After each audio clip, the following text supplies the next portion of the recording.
Anyway, I mean, let's be honest, Teslas are crap cars. There's so many better EVs out there than Tesla. No, there are. Okay, wait, I need to delete that because I really want to convince Elon Musk to buy us in like 4 years.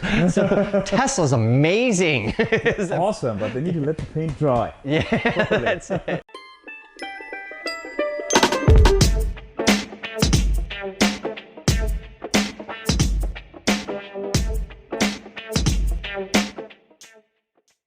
You turn a fire on and it's like, oh my God, you get sweat out.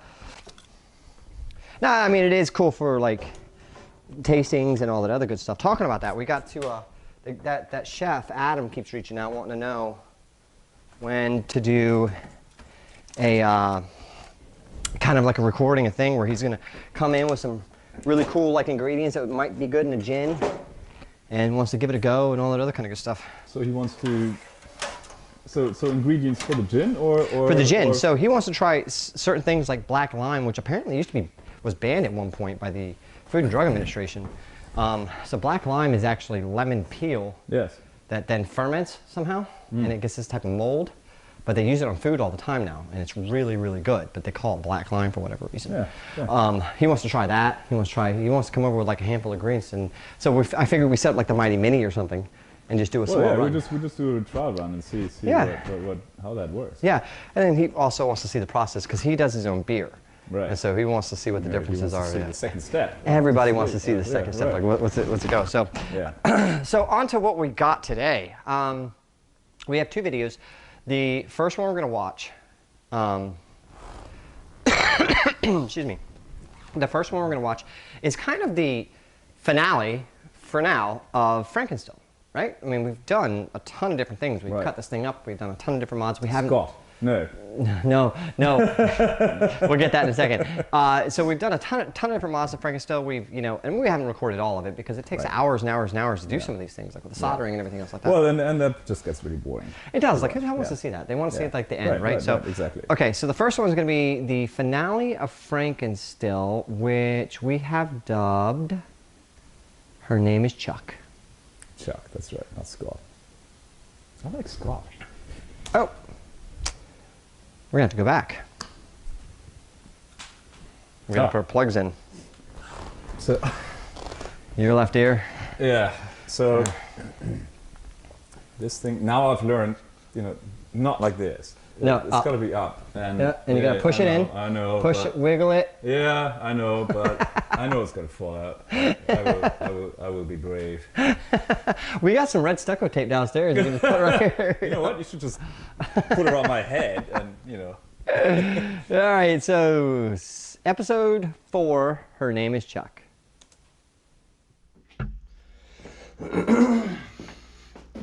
Okay, so hopefully today's the final day of these little modifications that we need to do on Frankenstill.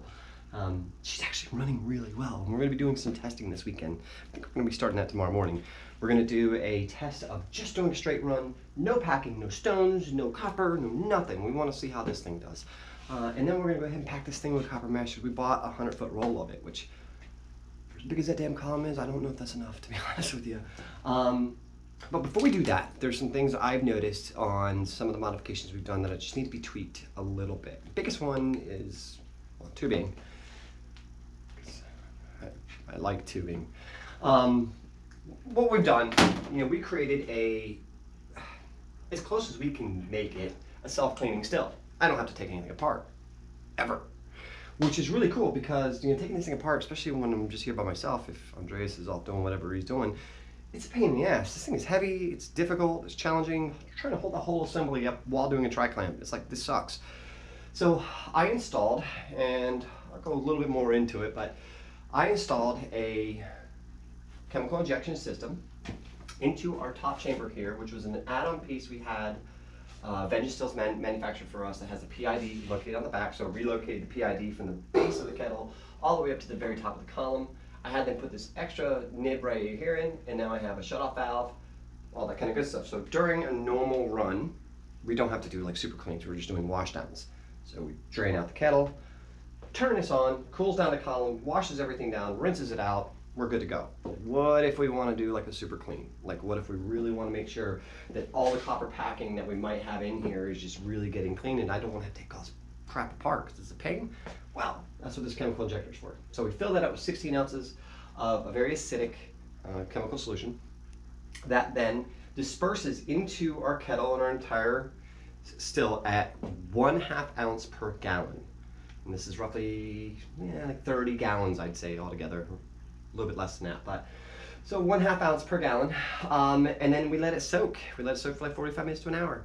And we drain it out. Then we do another complete fill up, rinse out to make sure all of that chemical, that acidic stuff that's in there cleaning the copper is now gone and it doesn't continue, eating at the copper. But the problem with that is, and what we have found, is that at the base of our condenser, this is where the parrot hooks up, I can't stop, like once I'm turning this valve off, I can't stop water from coming out of here. So we're gonna install just a really fast, simple, cheap and easy shut-off valve. So that's gonna be this right here, which is a 1/2 inch nib. That'll go there. We'll have some tubing coming off of here. That'll go into this. Tubing will come down, go into the drain. And once this thing's filled up, I can just easily shut off this valve, shut off up there, and this entire thing will now soak with the chemical solution to make sure that all the copper is always clean. So that's gonna be the first thing we do. We're also gonna be installing some of these guys right here, the shutoff valve on our fermentation tanks today. And I want to thank, there was a few different users that talked about how they've been dealing with, fermentation smells, especially with sugar washes. I've got some testing that we're going to do because of that. We tend to pitch our yeast at around 95 degrees, which I think was 34 degrees Celsius or something like that. Kim Mole, another awesome guy, had said that he does his around 21 degrees Celsius, which is right at 70 degrees. And with him, he has no smell whatsoever. So we're going to give that a shot on our next one. We're going to take 2 bulbs, same exact mix. 2 are going to be pitched at 95, 2 are going to be pitched at 70, and we're going to see, we're going to do a smell test to see if there is actually a difference. But when we installed our CO2 evacuation system, for lack of a better explanation of what the hell that is, we didn't put individual cutoff valves on each one of the fermenters. And I didn't think it was needed because we're always really doing 4. But what if we don't do 4? Well, you kind of need a shuttle valve because if you don't have it, it doesn't work. They're all connected to a trunk line and just goes right out. So we're gonna go ahead and cut those today, put off 4 of these little shutoff valves and do a little bit of cleanup, get ready for tomorrow morning. So stay tuned.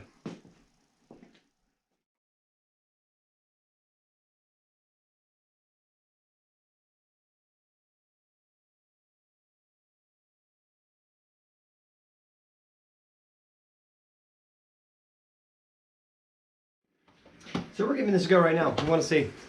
I'm pretty sure I'm going to have to come up with like a gasket or something for right here. Because once pressure hits that, it's really just Teflon tape right now. I don't think it's going to hold. We're going to find out because, yeah. No better way to test it. We found in the past that this thing takes about 5 minutes for it to fill up. Which, I mean, that's pretty impressive. Might take a little bit longer now. I have a little bit of pinching line over there, but I'm not too worried about it, to be honest with you. That'll pinch up there too.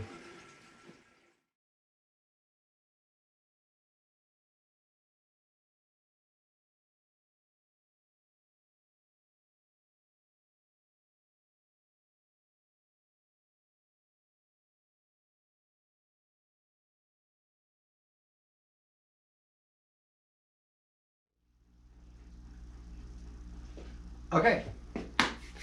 So I'm going to cut this video here because we're going to go ahead and do 2 quick examples. Let me reposition here for a second. Test number 1, or video number 1, is going to be just a straight wash down. That's it. Just got done doing a run, still's drained out. We want to rinse it out. Nothing more, nothing less. Simple.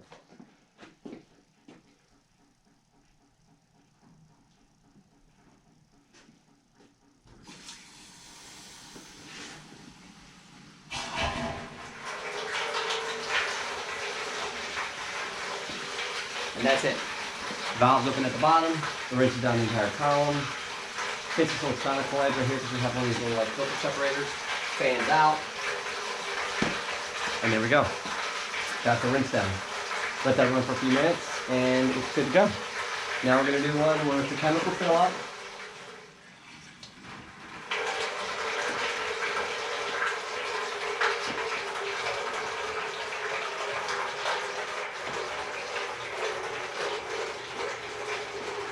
Now this takes 5 minutes.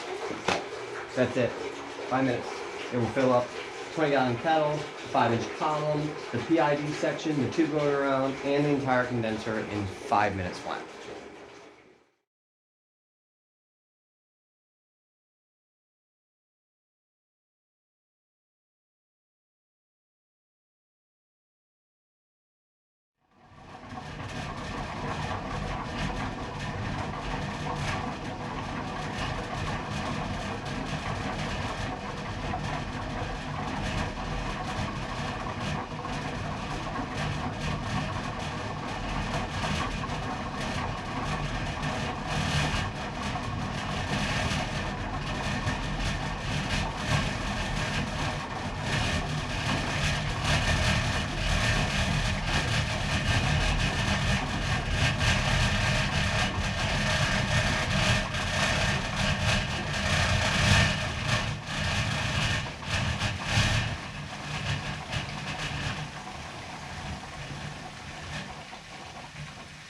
Air's out, shut this off.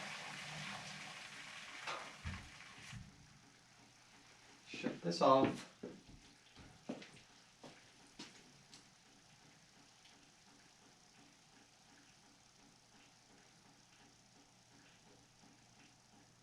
There we go. It's a little scary, right? You hear that coil? It's right here. So the way obviously this is set up, you've got, you know, a coil that goes down, this chamber fills up, it's like a jacketed system, I guess. That coil, because of all the foam and all the air bubbles rushing through it, just starts vibrating like crazy. And yeah, thank God it's a solid piece coil that goes all the way down and in, because if it was soldered together, I might be a little bit worried. But it just comes out, there's a pigtail on it right there, so we know that it's still good. Same thing, it comes out and it actually comes up inside this little adapter as well. It's soldered inside that. You can see that from this other end. So if something was to happen, I could easily fix it.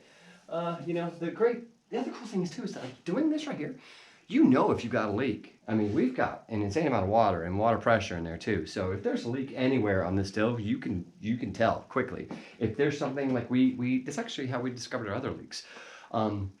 We found a couple different leaks when we did this in some of the seams and stuff like that. And that's just from us kind of moving this around and busting it about and doing all sorts of crazy stuff to it. But we were able to fix all those. And yeah, she doesn't leak anything now. She's good to go. So I'm going to let that sit for like 30 minutes. And then from there, I'll go ahead and drain it out. We'll do another quick little video of the rinse out, wash out, which is, I don't really need to do that, do I? It's just a drain, fill back up, do that one time, let it run for a few minutes, you know, with constant water in it. And then that's essentially it. So there is our Frankenstill. To talk about some of the other quick modifications, just to review, this was at one point in time attached to the main column. You can actually see these things that come out right here. That has been completely removed. This was actually up here, and then the parrot was like attached to this right here. And that was all solid. So we cut the parrot off, put these fittings on, upgraded to the Still Dragon's very awesome stainless steel parrot that they have. New PID box. This was the Dunkinator from George Duncan. Added a PID section up here. Originally, the PID was actually located down here on the side of the still. So we now have it at the top of the column. We added another extension piece over here to bring the column out a little bit off of this right here. And that was really more to accommodate for the Still Dragon parrot. We didn't want it, the way that it was doing was actually resting against the kettle itself, and we didn't want that obviously. So yeah, those are just the main modifications that we've done. Oh, and we did the whole self-cleaning part, and we just did an example of. So Frankenstill is complete, yay! Now it's going to be on to the bulbs. So see you guys in a minute for that one. Cool.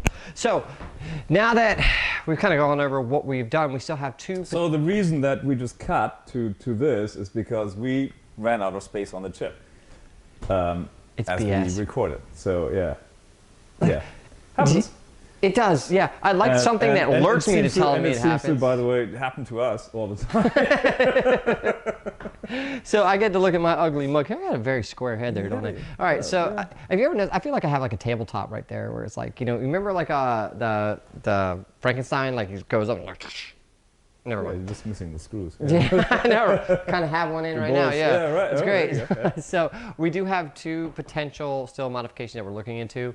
One of them is spiral prismatic packing. SPP. That's right. Had to Google that. Thank you, Below, for spelling that out for me. Next time, don't just use, letters.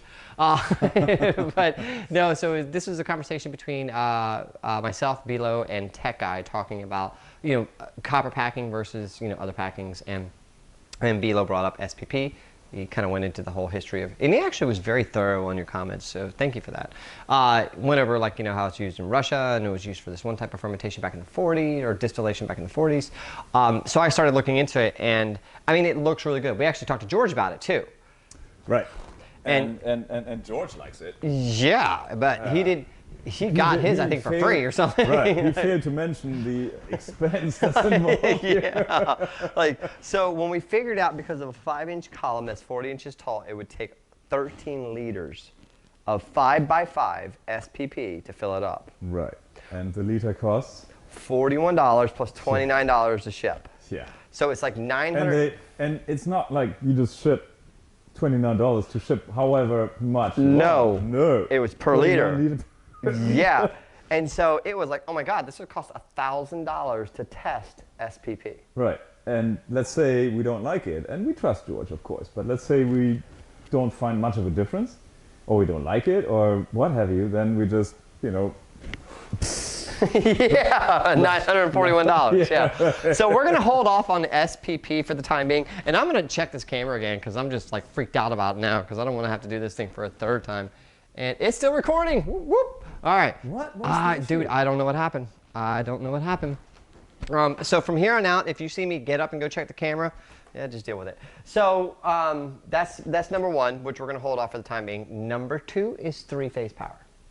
So Three-phase power. Three-phase power. So we right now, in the United States, most houses, most buildings, most everything runs on single phase. You don't get into three-phase unless you're big commercial or industrial. That's when you start getting into three-phase power. But there are other parts of the world that get three-phase power everywhere.